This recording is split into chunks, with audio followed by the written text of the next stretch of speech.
Okay, first off, I want to give credits and give back to CCGPH. Of course, si Sir Ryan Fernandez and Miss Olivia Fernandez Bernabe, the co-founders of CCGPH, for allowing me, to be able to share to you this afternoon, evening actually. Ganun ako ka-excited and kakaba tonight. And note also that as I sort of preach to the crowd, I also am talking to myself because, at the end of the day, I'm also a work in progress myself. We're gonna cover about 3 parts. One is understanding oneself. Second is understanding others. The third would be knowing how to adapt. And then lastly, what would be the next steps? Okay. Have you ever had yung meeting or sort of discussion with your team that after the meeting, they are more confused compared to when you even started? Or sometimes it seems na parang usap kayo ng usap and hindi nagta-translate yung idea into an action. If you all felt that way, welcome. Because, in every segment of our life, may it be family, business, or corporate, we have somehow experienced the same. That's why we encourage you, everyone, last Friday was a fantastic book sharing by Titus Manuel. And he said that whenever you share the book, you're the first one to learn. You become the first student. That's why I really volunteered for this, because I know I needed it. I needed to learn this thing because I need to become a people person myself, not only to improve my job, my career, but also to improve my relationship together with my wife. So later I will share to you more kung bakit kailangan namin siya. No? We have exact opposite personalities kasi. Okay. Oops, wait, sorry. What we'll be talking about tonight is DISC. No, it's an acronym. It's actually a personality test, sort of, categorized into 4. But remember na it's not always right to box in people in types of their temperament or personalities, because yet again, at the end of the day, tao pa rin sila eh. Mahirap kontrolin. Alam mo yun? You can only control yourself. The book was actually inspired with a scene in The Lion King when Scar was sarcastically saying, parang, I'm surrounded by idiots. Parang may mga hyena nagtatawanan sa gilid, and then they don't have food and may scarcity and everything. And Scar was the only one to be able to get the food. And he was telling, the crowd, so to speak, na I'm surrounded by idiots. So tonight we'll be talking about the 4. And as we go along, I hope you get to know what's your color in terms of red, yellow, green, and blue. And what color are the people you closely work with in terms of your career, family, and friends. Okay. First, we're gonna be talking about dominant. No, it's the first color. It's red. It's called dominant personality, otherwise known as choleric. There's a great book also about personality temperament called Personality Plus. I highly encourage you guys, get a copy of that book because it will boost your people skills. By the way, this picture is not me and my wife. No, minsan lang yan, not every day.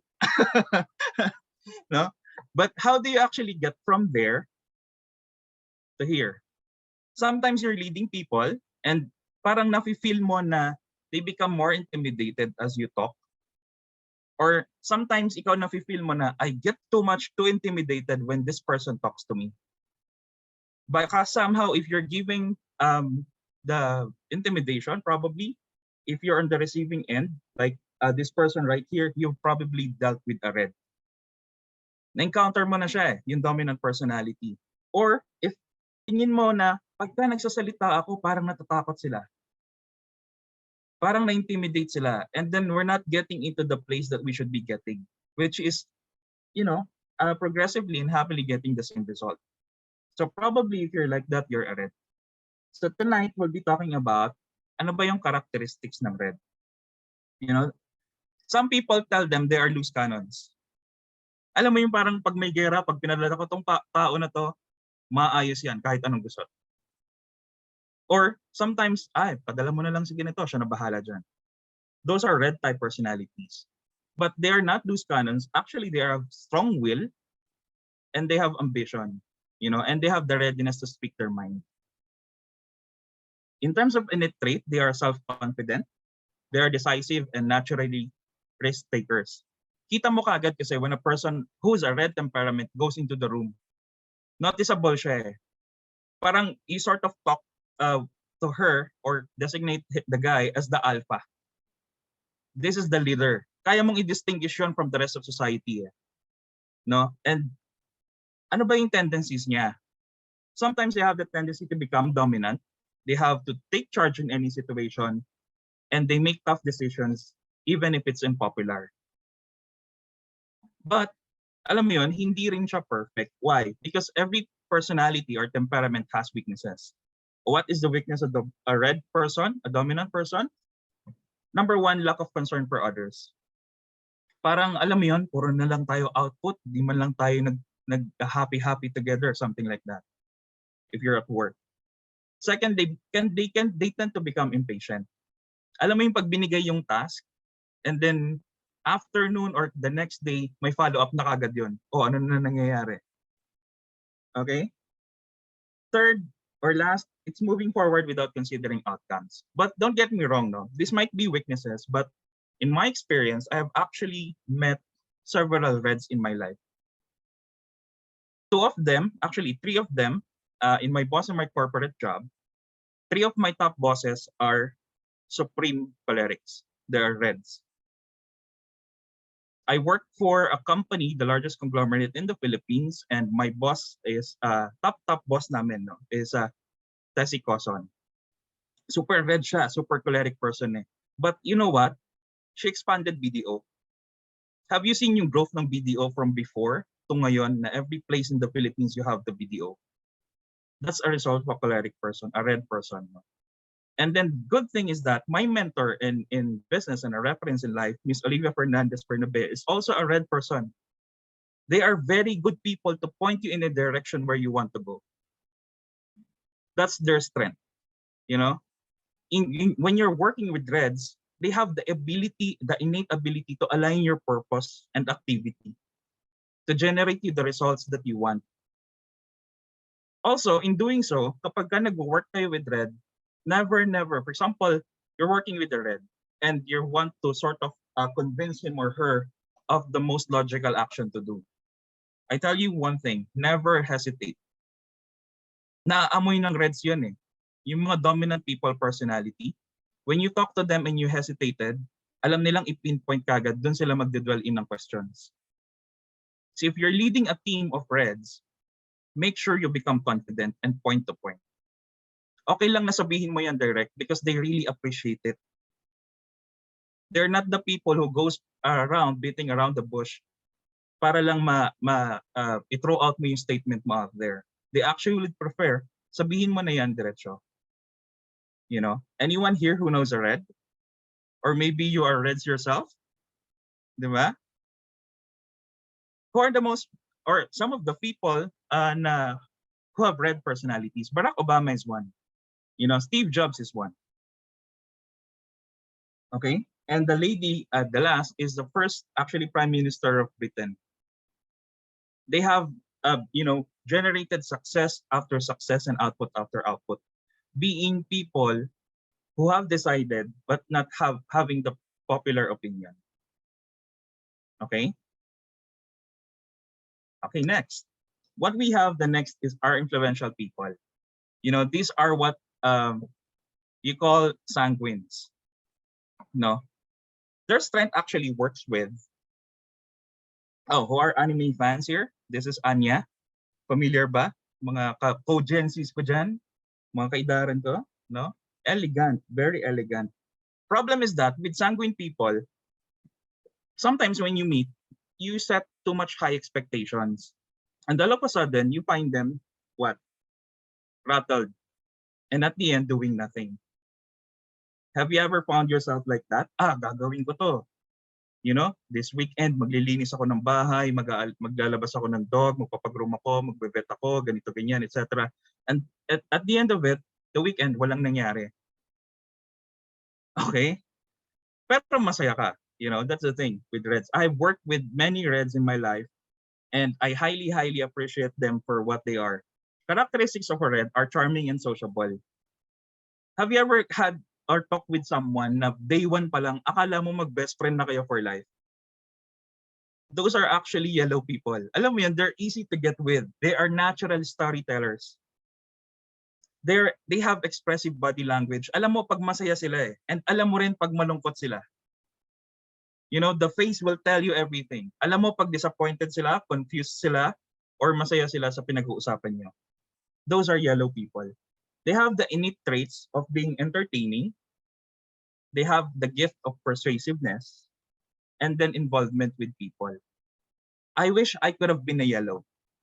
No? Ito yung isa sa mga sort of gusto kong mangyari in my life. Because for one, I would confess I'm a red. So being a people person and a personality, sort of the relationship with people is not my strong suit. No, that's why it's very hard, or it's an additional effort for me to be a yellow whenever I'm some people. They have the tendencies to be what? Talkative. Alam mo yung when you set a meeting, tapos salita sila ng salita, and then some people might feel na they have no chance anymore what to talk or to contribute their ideas with. Okay? There's a saying na we have 2 ears and we have 1 mouth. So probably we should listen more and talk less. I figured that out a while ago, but later into my career, and I wish I could have learned that sooner. It's a really innate gift, a blessing siya eh, kapag ka magaling ka makinig sa mga tao eh. You basically talk less about yourself, and you learn and hear and understand more about others. That's how you connect. There are days or fizzled with too much information. I work with yellow sa office. Pagdating niyo sa office, in a meeting, what do you normally do? You chit-chat, di ba? Anong ginawa niyo nung weekend? How's your day, your family, etc. So the meeting gets energized.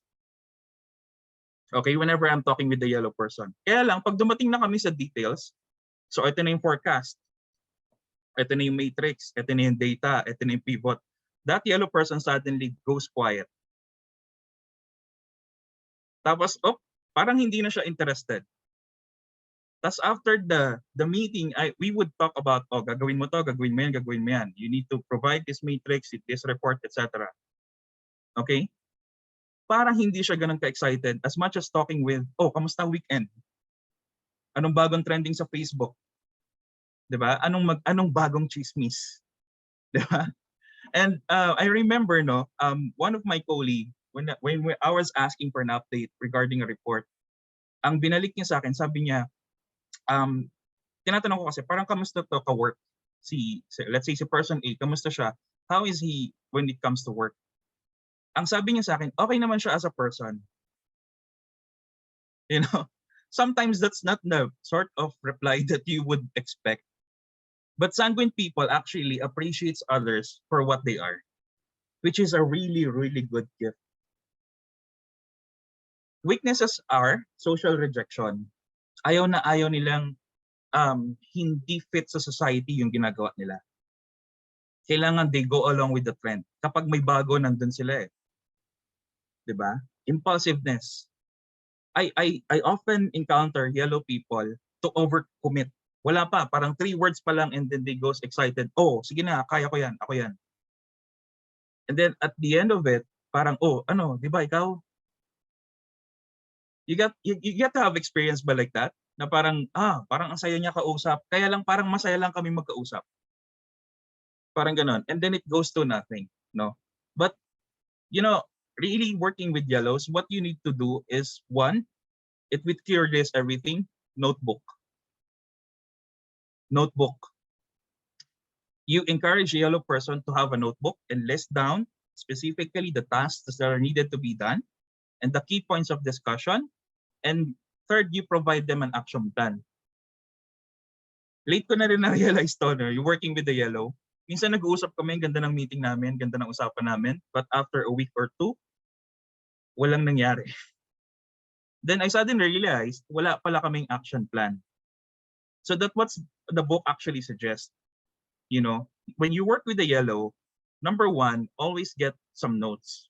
Second, you have a clear point ng discussion. Kasi yellows are very popular of having the conversation astray. So parang may pinag-uusapan kayong isang topic and then you realize ang layo nyo nang napagkwentuhan sa pinsan ng ate ng kapatid ng kapitbahay nila. They have that innate talent na bago mo ibalik dun sa point mo, ang layo na ng conversation nyo. That's why when you're talking to a yellow person, it's important that you have key points of discussion in your mind or written down. And then lastly, you should always have an action plan na susundan niya na lang, like a guide na step by step. No? Yellow people actually focuses more of who rather than what or why. Reds, the choleric people, they actually tends to ask why. Bakit natin gagawin? Ano bang importance yan? And if they deem that important for them, they would actually accompany you to the journey. Yellow people are more concerned of who. Sino bang gagawa? Sino-sino ba nandun? Oh, may outing tayo sa ganito. Sino-sinong kasama? Hindi mo na nila titignan kung saan kayo papunta. They would firstly look at sino-sino kayo. And alam mo, working with yellow people or having them around is really a blessing. Alam mo yung pag pumunta ka ng party, you always look for the yellow person. Eh. Kasi iba yung energy na binibigay nila sa crowd. Iba yung fun na excitement na nararamdaman mo. Kaya sila lagi hinahanap, nasaan na si ganito? Wala pa ba si ganito? Matagal pa ba siya? That's why I really, really envy them. Imagine if you can be an output-oriented person and a people person at the same time. Diba? So last is, yun nga, lack of follow-through. That's what the action plan cures. Sino-sino ba yung yellow people who have that temperament? St. Peter is one. Diba? I have this encountered a yellow person talk to me sa office na nahihirapan kasi ako kasi sa personality ko. Gusto kong sabihin sa kanya kung nandito siya tonight, yung personality mo may naging santo. Diba? May naging saint actually from your personality, which can give you great potential as well. Abraham Lincoln is a yellow. Yeah. And then Oprah, lastly, is a yellow. These are people of significance who have contributed great to their nation, to their country, to their faith. And they're a yellow.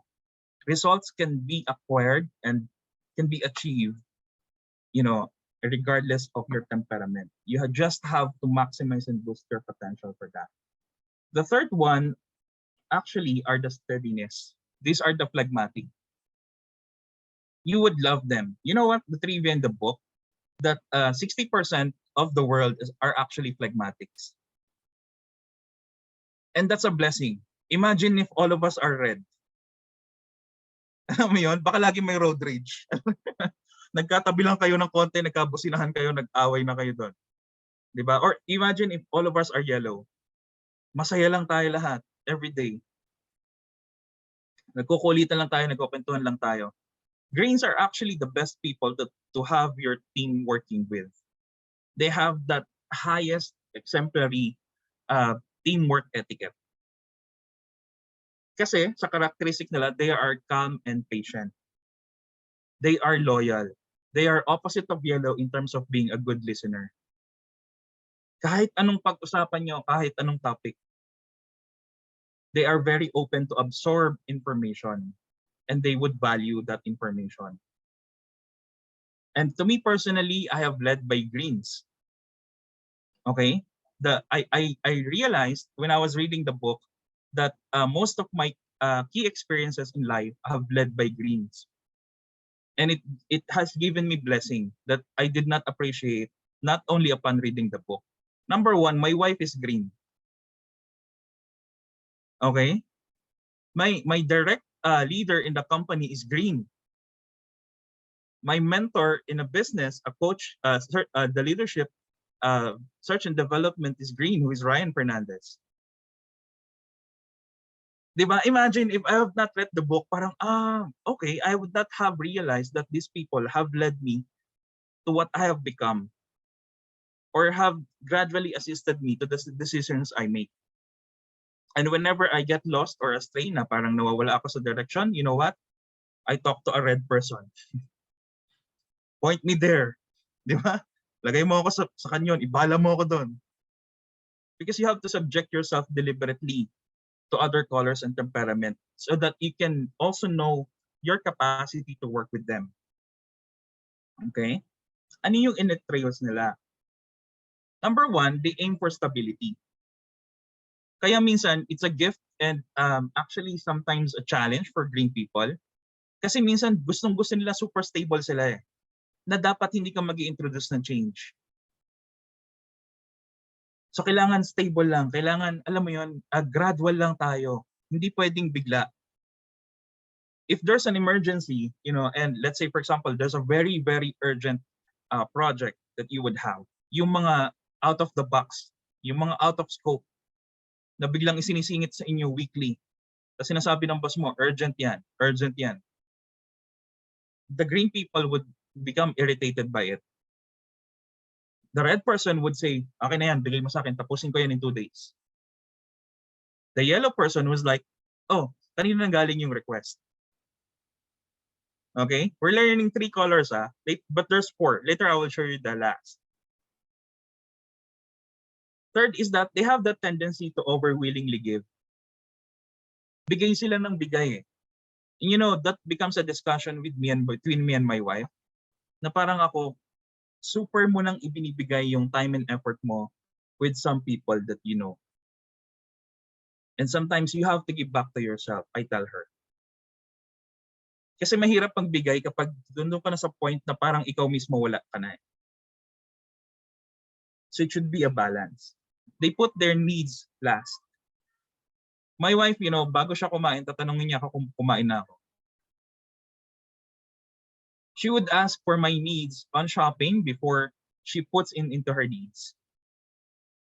Okay? But the thing is, they have resistance to change. Pag sinabi ko sa wife ko na, oh babe, huwag muna tayo, ganito, mag-try tayo ng panibagong food. Okay, mag-try tayo naman ng Thai food. Sometimes she gets excited, sometimes not. And she would prefer kung ano yung kinakain namin weekly. Which is the known restaurants na kinakainan na namin before. Kailangan na sa kanila eh. Naka-program na sort of.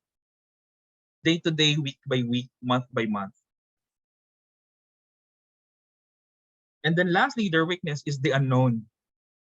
Pag dadalhin mo sila sa isang lugar na hindi nila alam, magpupumiglas ka agad yan pag green siya. Teka lang, hindi ko alam eh. Or ipo-point mo sila sa decision na hindi nila maintindihan, you would encounter resistance from greens. They would become too much hesitant to decide or to act upon. Second, unpredictability.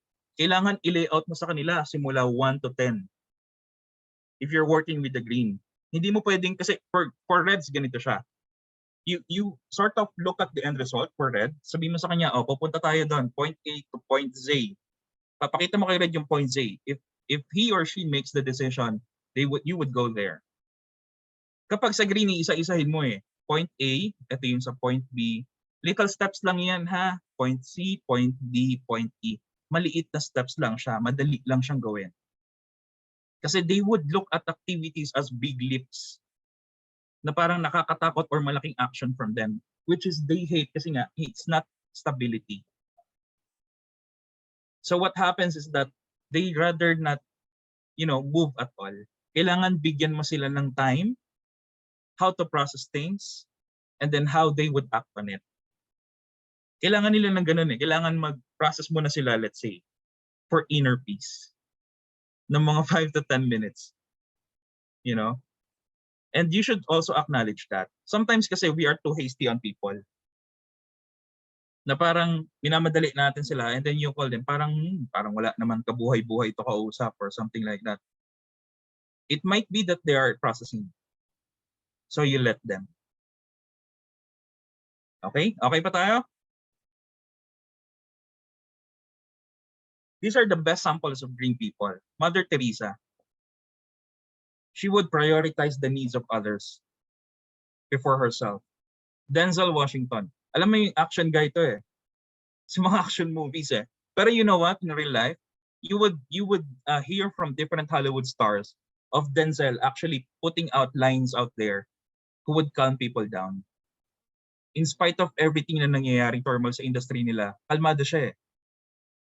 Siya yung nakakapag-decide clearly. And lastly, it's Jim Dornan. You know, this guy is an author of different leadership books. Imagine a leadership book coming from a phlegmatic guy, a very calm and steady guy. Diba? And he has actually helped, if not millions, thousands of families across the globe who engage in personal development. This very platform, the CCG, and tonight is actually a byproduct of his book. Diba? Coming from a green person. And then lastly, we have the blue. Okay? Last color na po tayo for tonight. It's the blue. They are compliant. Blues are naturally, you know, they look at things at parang the glass, they look at it half empty. They have the nature to question things around. Have you ever encountered the blue? You tell them one line, they would ask 15 questions. And then you tell them the second line, they would add up to 20 questions. Na parang yung buong conversation nyo becomes a question. Okay? But that's just how they work. No? And if you're blue, how do you go for questioning everything to actually start accomplishing everything? Okay? For blues kasi, sometimes, you know, template is very important. I work with blues sa office na super blue, as in, when we create a policy or a memo, yung word, even the grammar na ER or the plural singular, they would notice that. And they would resend it back and have it corrected. Even the spacing, kapag yung first page, one line lang yung space, yung second page, may na-enter ka lang na isa, kita nila. Grabe, di ba? It's sometimes I look at it parang template rather than the content. But it's actually how they work, which is very important for them. You know? Their characteristic is that, number one, they are detail-oriented. Second, they are quality and accuracy of being valued. Working with blues, kailangan kapag pinraise mo sila, it's not enough that you praise them. Okay, you praise them including the points that you're praising them with. Okay, it's different eh. For yellow, masabihan mo sila na ang galing mo. That would be enough. For blue people, ang galing mo because of this. You have done good things on this area and you have to improve on this area. Kailangan fine points siya kapag blue eh. Lastly, they're also good listeners. But they are not very reactive. Sometimes when you talk in a group, you would notice people who shy away. Na parang nakaupo lang sila, nakikinig lang sila. Okay? And they are what? They are blue people. They don't go well na ako yung nagli-lead ng conversation or ako yung funny guy or ako yung, alam mo yun, they usually look at everyone and listen to every story, but they analyze. Okay, kaya ganito kasi ganyan. You know, they have to be given that thought process kasi. Second is that the innate trait, they have analytical thinking. No? They are reserved and professional. Kapag ka blue person yan, you would always see him professionally dressed and things arranged in the table. I work with an office mate who's a blue. Kapag pink ang keyboard, pink ang mouse. Pink din ang mat sa table. Pink din lahat. Pati ang room niya, pink. You know? And she organizes everything neatly. Okay? And she looks at things na parang, okay, ito, yung, for example, this one, yung alignment mo, hindi pantay ito, tsaka ito, Ganon siya ka-detailed, no? Which is very fascinating to me. Because to me, it's like, okay, it's the same output, the same result. People would read it. It's the same content. But for them, it has to be reserved and professional looking, which I really appreciate kasi I lack that. Lastly, they have articulated standards. They have fine points, no? If they're talking to people, na-check nila yan mga minute detail na necessary. Their tendency to have overanalyze, to be cautious, precise, and Sorry, that is restraint. Okay, blue people, I'm warning you. Trigger warning na siya. Wala akong S sa restraint. Okay? And lastly, they are perfectionist. No? Sa slide pa talaga ng blue nangyari itong wrong spelling. Anyway, sometimes ganun, no? Instead of working on it, they tend to be overanalyzing. Pinag-isipan na nila ng pinag-isipan, at the end of it, hindi nila nagawa. Yun yung sort of challenges for blues. And then the weakness, sometimes the creativity is hampered because of the need to follow the rules. Parang kailangan naka-box eh. Ito yung gagawin natin, ito lang. The rest hindi natin pwedeng itry or hindi tayo pwedeng mag-create ng mag-come up ng bago. No? And then second, they are critical for the criticism of their work. Ayaw na ayaw nila yan nasasabihan yung work nila or nakikriticize yung work nila. And lastly, they hate situations that are emotionally out of control. Okay, another wrong spelling. Talagang sa blue slide nangyari siya. Anyway, who are the best example of blues? Einstein is one. Okay? And then this guy is Benjamin Franklin. You know the guy who's the famous guy who charted a kite na may susi, tapos nakidlatan yung kite and then electricity comes up?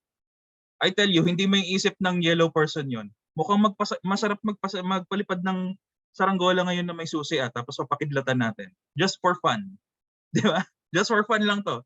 I tell you, hindi yun may isip ng yellow person. Only a blue person who has done logical steps of preparation and trial would consider that. And lastly, the founder of G Electronics, Thomas Edison, is very famous for saying that he failed 1,000 times. Okay? He failed 1,000 times or 999 times, but he actually found 1,000 times that would not work. I mean, I get to start wondering who in their right mind would list down how many times they fail just to prove a point. Diba? They're very, very detailed oriented. To sum it up, we have the left side that are task focused and the right side that are people focused. Not one person is absolute one color. There are few. I'm not saying no one. Okay, there are few who are absolute colors that you would encounter. But most of them, or most of the common, are two colors or sometimes 3 or 4. Sometimes meron kang little shade of being red, but you're actually a blue. And then second would be a green. But there's always a dominant color. Laging merong isa yan, in the circles that you work around. I will share you the slides. Don't worry. I would give it to Ryan so that it can be shared later on. When you work around together with different circles, may it be friends, family, career, business, or relationship, merong isang dominant personality trait ka na kine-carry. Okay? But sometimes, nag-iiba-iba siya eh. Alam mo yun? Sa family, sometimes you're the quiet guy. Pero sa office, ikaw yung funny guy. And then along friends, ikaw yung decision maker. Or sa relationship, ikaw yung more reserved. Nag-iiba siya accordingly. But the thing is, you should be able to understand your color so that you can adapt to the different circles of friends or organizations that you're working with. Kaya sinasabi ko importante siya, this is my result for the DISC assessment. And this is my wife's. You see, the most dominant for me is a red, being a dominant. Yung outmost personality ko, the least that I got was being steady. And my wife, yun yung top niya. If we did not or we're not able to get to read books like this, baka hanggang ngayon nag-aaway pa rin kami over the simplest matter dahil lang magkaiba yung personality namin. Okay? So now I get to understand that she has to need her space and her time to process things. And supposedly, sana naintindihan niya that I need to have my work output there. Kasi kailangan kong matapos yun. Okay? And we're both analytical people. I'm an engineer, she's an IT. No, I think we matched there, no, for the two of us. Okay, I inputted the slide. It's actually from Simon Sinek because this one can help you as well. Sa x-axis, you would see people focus, the summary kanina na tinignan natin. And this actually translates to trust. And then the y-axis is task focus performance naman siya. Sometimes you encounter this. You have people of low performance and low trust. What do you call them? You call them idiots.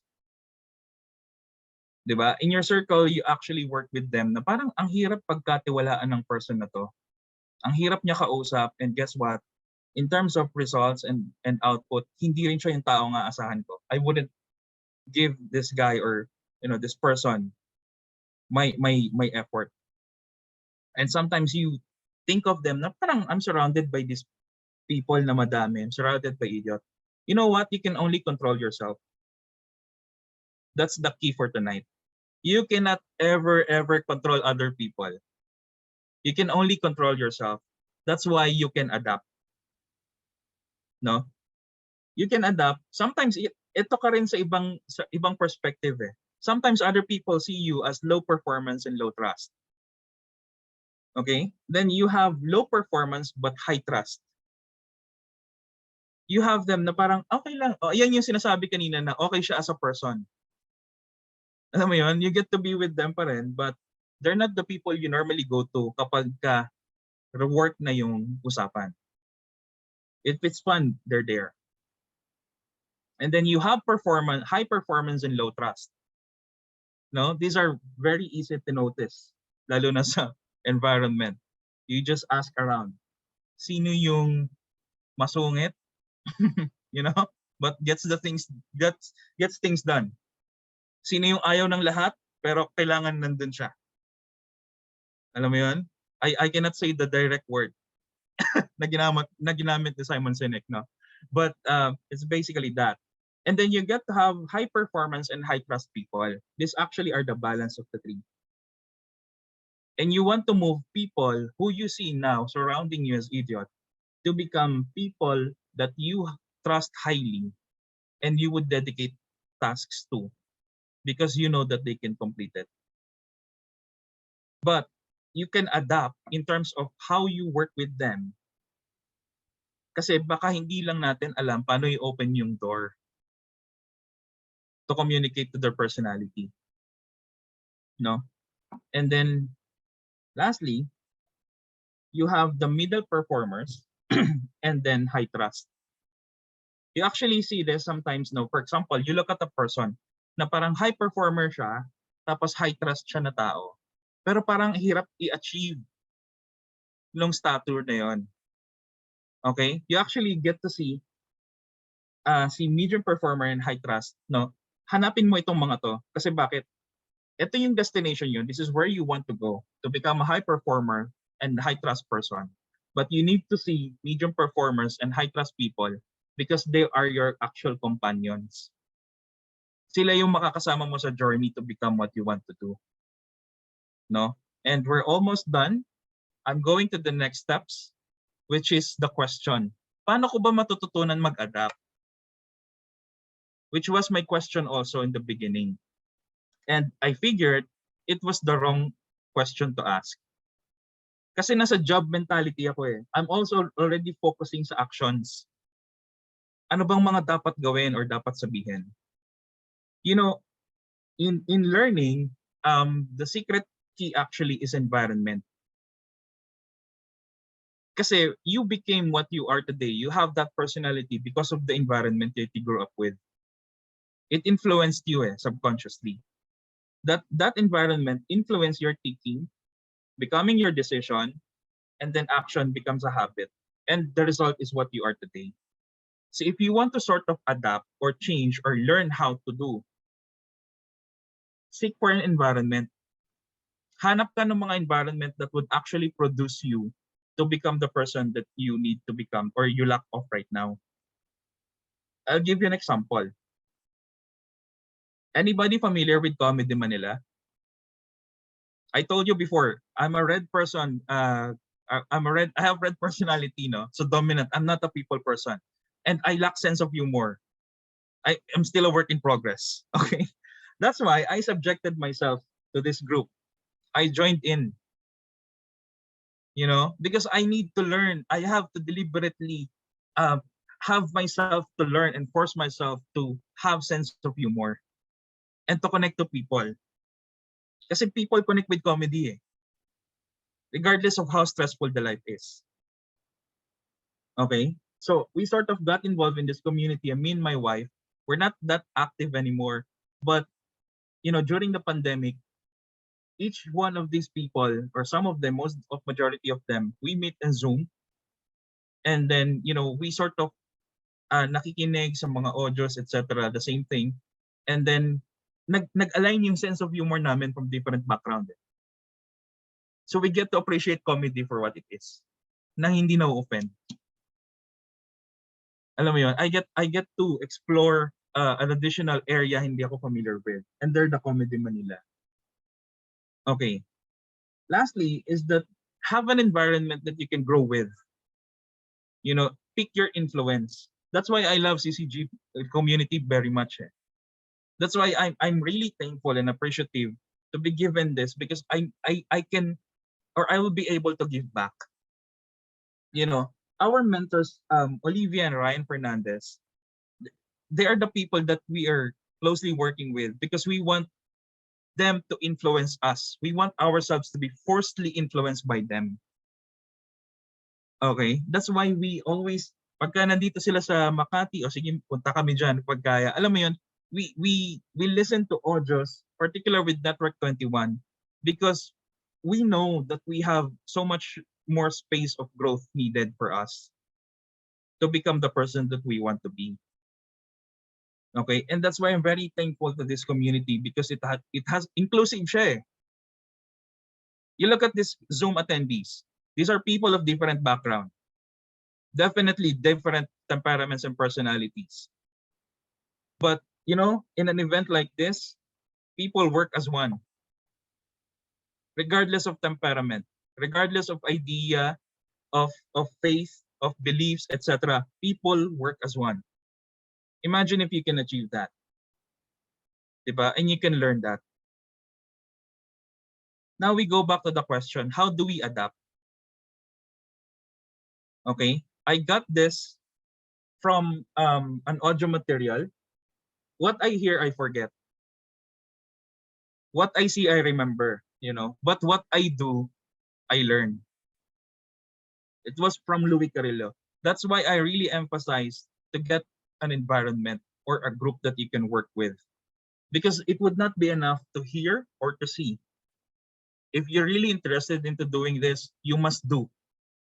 That's why maraming people, kunin ko na lang yung minutes of the meeting or just send me the recording.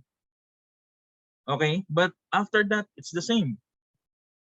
Because learning actually comes when you do it. And then you got to adjust accordingly as you go along. And you have a person who looks at you from outside without judging you that tells you you're going into the right path.